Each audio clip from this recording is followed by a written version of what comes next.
morning. The Fox 61 Morning News starts now.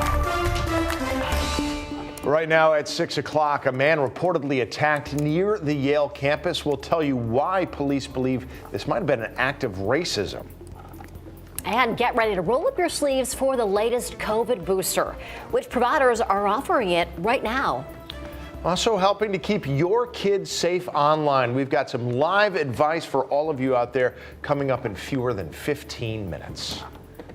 Good morning. Thanks so much for starting off your day with us here at Fox 61. I'm Eric Aries. And I'm Tim Lammers. Good morning to you. Happy Thursday. We're starting with the forecast. Meteorologist Rachel Piscatelli keeping an eye on things as we're expecting some sun and a dry out here. Yeah, Yes. Good morning, guys. Yeah, we are thinking we are going to see bright and beautiful conditions through the day today. Sun coming up just a little after 6:23, 60 degrees in the capital city this morning. A few clouds out there. And the Elm City, we're at 61 degrees. So certainly chilly. You might want to grab that light jacket for the kiddos at the bus stop. Otherwise, 63 right now in Bridgeport, 59 in Danbury. Humidity stays in check today and will for the next couple of days as high pressure builds overhead. Temperatures will approach the 80-degree mark a little bit later on in the day with mostly sunny skies, winds out of the north to northeast, 5 to about 10 miles per hour. So we're giving today an A. 79 will be the high temperature under mostly sunny skies. As we head towards the next couple of days, as I mentioned, high pressure really taking control. We'll talk about the impacts that'll have on our weekend forecast coming up in just a bit. Right now, good morning, Lauren. Good morning to you, Rach. I always tell her how much I love that little forecast right there. A nice A for the day. An A for the day. Love it. Good morning to you. Good morning, everyone. Almost 6:02 here in the CTDOT Traffic Center. Lots of construction has wrapped up for the morning. We have heavy delays on I-91, I-84 earlier in the 5:30 hour, but now those have cleared. Let's bring you out to the Hartford area. Those delays, we do have a little bit of delay on Route 2 in Glastonbury, a little bit of delay New Britain out to the Hartford Tunnel via I-84 eastbound, but really not too much to complain about. We'll take it as a win over here. It's an A in the CTDOT Traffic Center as well. You can see 91 north and southbound moving freely now that construction has wrapped up for the morning. Also, same thing following suit over in Waterbury. I-84 east and west in and out of the Mixmaster is looking good as well. New Haven drive times all in the green right there. 91, 95 north and southbound moving freely. And lastly, as we take a look down in Fairfield, we are starting to see that light to moderate volume start building up here for the morning commute on the southbound side of I-95, but overall, not too much to complain about. We'll check in again coming up in the next half hour, but for now, Tim, I'll send things over to you. Okay, Lauren, thank you. Now, 6:02, we got some breaking news overnight. Defense Secretary Lloyd Austin said President Biden has approved $675 million of additional military aid to Ukraine. It's not exactly clear at this point in what form that military aid will come, but again, the money has been approved. Also, breaking news overnight, Memphis police said they arrested the man who's suspected of going on a shooting spree that killed 4 people. Police arrested 19-year-old Ezekiel Kelly last night. They said Kelly was driving around in multiple cars, shooting at people and recording it on Facebook. 4 people were killed and 3 others were hurt in a total of 7 separate shootings over the course of a few hours. A shelter-in-place order for Memphis has since been lifted. Well, the kidnapping and murder of Eliza Fletcher, a runner in Memphis, is putting an emphasis on the importance of safety while running, especially alone. Now, this incident really hits home for members of the running community, especially the folks at Fleet Feet. The victim was a member of Fleet Feet Memphis. Female runners saying it's difficult to find someone who hasn't felt fearful while out alone. It could be any one of us. So many of us runners have to get up early in the morning when you work. You've got to be at work by 7 o'clock. You know, you got to be out by 5 a.m. to get your run in. Fleet Feet says attacks on runners are rare, but they still can happen. Now, they say her death is a reminder of the need for safety measures. Runners say there is safety in numbers, and running with a buddy or a group is one of the most important precautions that you can take. If you're running alone, make sure you carry some protection. Always be aware of your surroundings. Make sure you're always letting people know where you are going and how long you expect to be gone for. Bristol police said a man who approached some students at a bus stop was not trying to abduct them, but those students said they were creeped out nonetheless. Police said the man drove up to the students Tuesday on Judson Avenue and asked them if they wanted a ride because he said he was starting a business around the idea. Police said the man never tried to coerce students into his car, and they said he recorded the interaction on his cell phone, but that the video only showed his face. Police said the man even went as far as going inside Bristol Central High School to try to talk to the school resource officer about the idea. It's a little nerve-wracking, but I guess you just have to pay attention to your surroundings and make sure that you look where you're going and there's no people acting weird, I guess.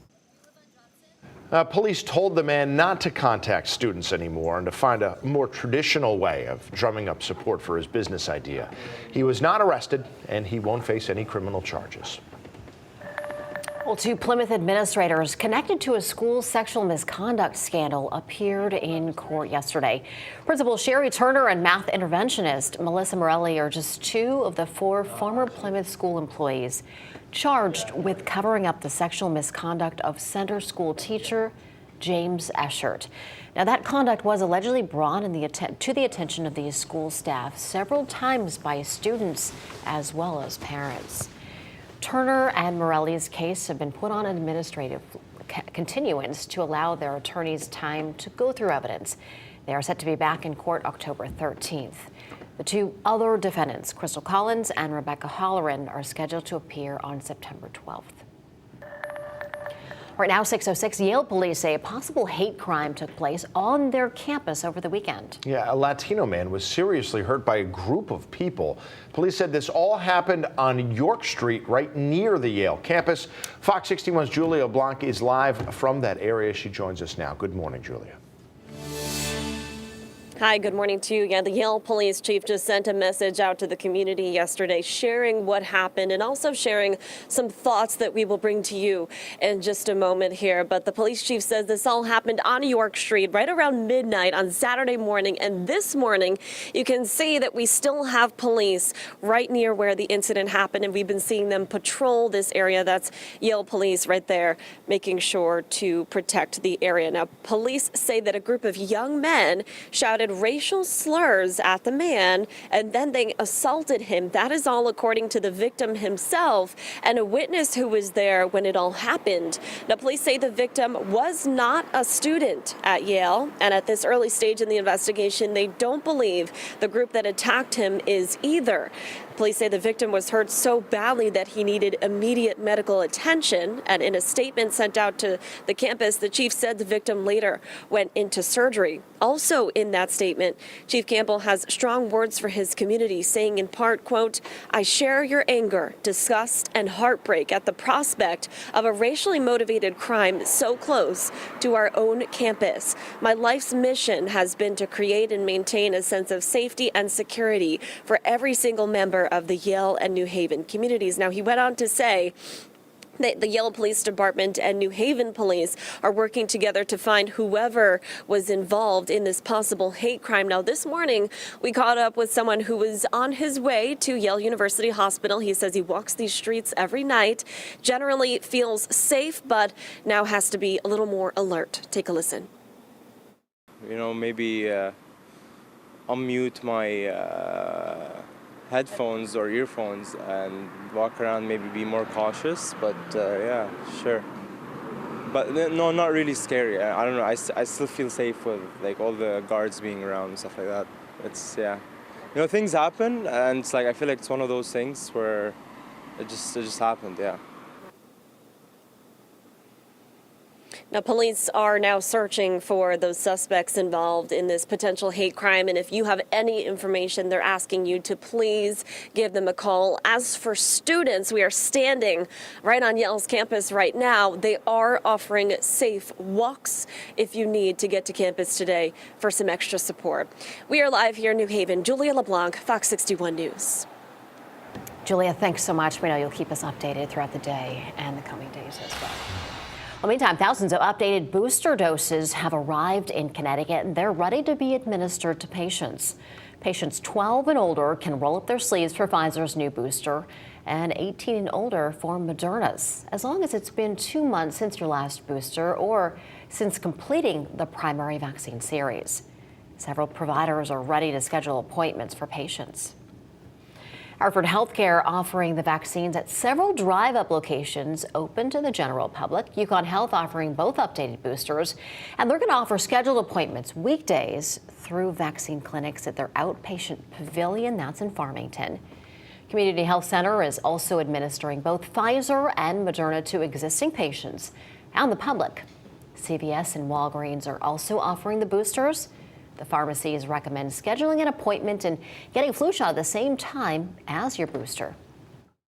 We are approaching the beginning of flu season, and it's very important that patients not only protect themselves, but their families and their communities. Connecticut's Department of Public Health tells us about 200,000 doses of the updated booster were ordered, and shipments began arriving to providers last Friday. Well, today, the Hebron Harvest Fair is kicking off. It runs through this weekend, offering some great agricultural entertainment with livestock shows, crafts, and small barn animals that you can go see. And that's not all. Maybe head to South Windsor this weekend for the Wapping Fair to get a bundle of family-friendly activities. That fair is going to raise funds for the South Windsor JC Foundation to benefit their community. Plus, in North Haven, the fair there is going to have tons of classic activities like a kids pie eating contest, a petting zoo, and of course, great fair food. Now, all of these festivals begin today and continue through Sunday.